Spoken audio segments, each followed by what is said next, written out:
Olá pessoal, bem-vindos ao nosso giro semanal sobre o mercado financeiro. Semana de pós-eleição no Brasil. Luiz Inácio Lula da Silva foi eleito no domingo por uma diferença aí de pouco mais de 2 milhões de votos, menos de 2% dos votos válidos, uma das eleições mais apertadas da história do nosso país. E a eleição de Lula ela já vinha sendo precificada pelo mercado desde a semana passada, e o movimento foi semelhante essa semana, quando nós vimos as estatais, como Petrobras e Banco do Brasil, caírem forte. Por outro lado, empresas ligadas aos setores de educação, varejo e construção civil de baixa renda tiveram uma forte valorização ao longo dessa semana. Outro detalhe importante é que países como Alemanha e Noruega já deram declarações de que vão voltar a aportar recursos no Fundo da Amazônia, que é o fundo para a preservação da floresta amazônica. Isso atraiu o capital estrangeiro, principalmente para as chamadas empresas da economia verde. Isso fez com que a nossa Ibovespa fechasse essa semana em alta. Por outro lado, a entrada de capital estrangeiro fez com que o dólar caísse ao longo dessa semana. Uma outra boa notícia que impulsionou a bolsa aqui no Brasil foram as notícias vindas da China, de que o país asiático está estudando instalar um comitê para rever a sua política de Covid-0, depois que teve aí dados muito fracos ao longo dessa última semana. A ideia de uma reabertura do país asiático fez com que o minério de ferro subisse bastante essa semana, o que impulsionou as ações da Vale. O minério de ferro encerra essa semana com uma alta de 5,95% e encerra cotado aos 89 dólares. Enquanto isso, nosso Ibovespa teve uma alta de 3,16%, se descolando aí das bolsas internacionais. Já o dólar caiu forte, caiu 4,52%. Encerra essa semana cotado aos R$ 5,06. Ainda no campo político, outra coisa que agradou o mercado foi a escolha do nome de Geraldo Alckmin para coordenar a transição de governo. Geraldo Alckmin é visto como um nome mais moderado e que vai ser capaz de conseguir aí realizar uma transição de forma mais harmônica. Ele já anunciou aí que para acomodar, as promessas de campanha do Lula, vai ser necessário aí, provavelmente a aprovação de uma PEC no Congresso Nacional ainda esse ano, a chamada aí PEC da transição, para permitir gastos acima do teto de gastos na ordem de 200 bilhões de reais. Por outro lado, a nossa produção industrial ela veio fraca, reflexo da nossa alta taxa de juros, e veio com uma queda de 0,7% no mês passado. Essa movimentação política teve pouco reflexo na renda fixa. O IMA geral encerra essa semana em leve alta de 0,02%.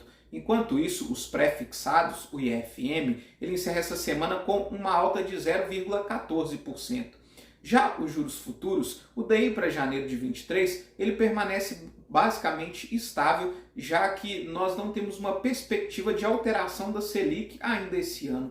Falando dos juros para o próximo ano, o DI para janeiro de 2024, ele teve uma leve alta de 0,03% essa semana e encerra cotado a 12,99%. Como a partir desse mês de novembro já começa a valer aí aquela redução de 2 milhões de barris de petróleo diários que a OPEP+ aprovou na sua última reunião, a gente viu uma alta expressiva do barril de petróleo essa semana. Ele encerra com uma alta de 5,3%, com o barril Brent, referência para a Petrobras, cotado aos 98 dólares e 74 centavos. Já nos Estados Unidos, essa semana foi de decisão de taxa de juros. O FED decidiu aumentar sua taxa básica de juros em 0,75 ponto percentual, elevando a taxa para uma banda entre 3,75% e 4%. Até aí já era esperado. O que assustou o mercado foi o discurso bem duro de Jerome Powell após essa decisão. Ele disse que os Estados Unidos vai precisar elevar a taxa de juros a um patamar que não havia sido previsto anteriormente e que esses juros devem demorar para cair até que a inflação seja contida.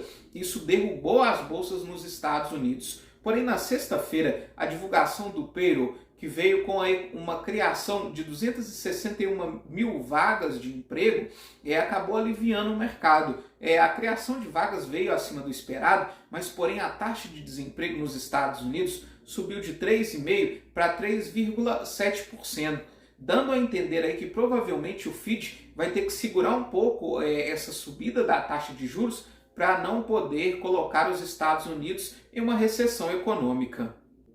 Porém, as bolsas dos Estados Unidos caíram forte essa semana. A Nasdaq, que é a bolsa da tecnologia, foi a que mais sofreu, encerra com uma queda de 4,42%. Já o S&P 500 encerra essa semana com uma queda de 2,15% e o Dow Jones caiu 0,61%. Falando agora da Europa, a inflação na zona do euro renovou mais uma vez um recorde. Veio no acumulado dos últimos 12 meses com uma alta de 10,70%. Enquanto isso, o Reino Unido decidiu mais uma vez elevar sua taxa básica de juros em 0,75 ponto percentual, a maior alta dos últimos 30 anos. E para corroborar tudo isso lá no Reino Unido, o PIB também veio com uma alta acima do que era esperado. Se esperava uma leve queda, mas o PIB do terceiro trimestre veio com uma alta de 0,2%. Outro problema na Europa diz respeito entre o confronto entre Rússia e Ucrânia. A Rússia ameaçou ao longo dessa semana interromper aí a exportação de grãos pelo Mar Negro. E isso aí pode pressionar ainda mais a inflação, principalmente no que diz respeito ao trigo. Quem vive um momento complicado em relação à economia é a Turquia, que registrou essa semana uma inflação acumulada nos últimos 12 meses de 85,5%. Lembrando que lá o presidente Erdogan ele interfere no Banco Central e não permite lá que o Banco Central suba a taxa de juros para conter a inflação. Pelo contrário, inclusive, a Turquia promoveu até alguns cortes na sua taxa básica de juros, o que faz com que a sua inflação esteja totalmente descontrolada. Mesmo assim, a bolsa lá na Europa fechou no campo positivo. O Stoxx 600 encerra essa semana com uma alta de 1,53%. Para a semana que vem, nós temos a divulgação da inflação dos Estados Unidos e da China. Lá nos Estados Unidos também, nós vamos ter as eleições de meio de mandato, que podem mudar aí a composição do seu Congresso Nacional.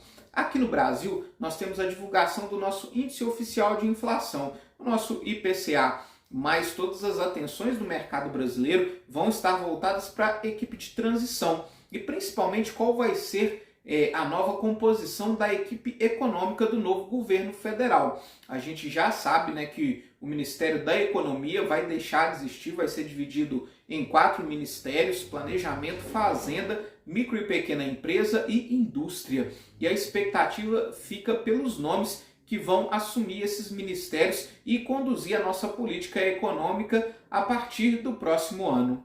Muito obrigado e até a próxima semana.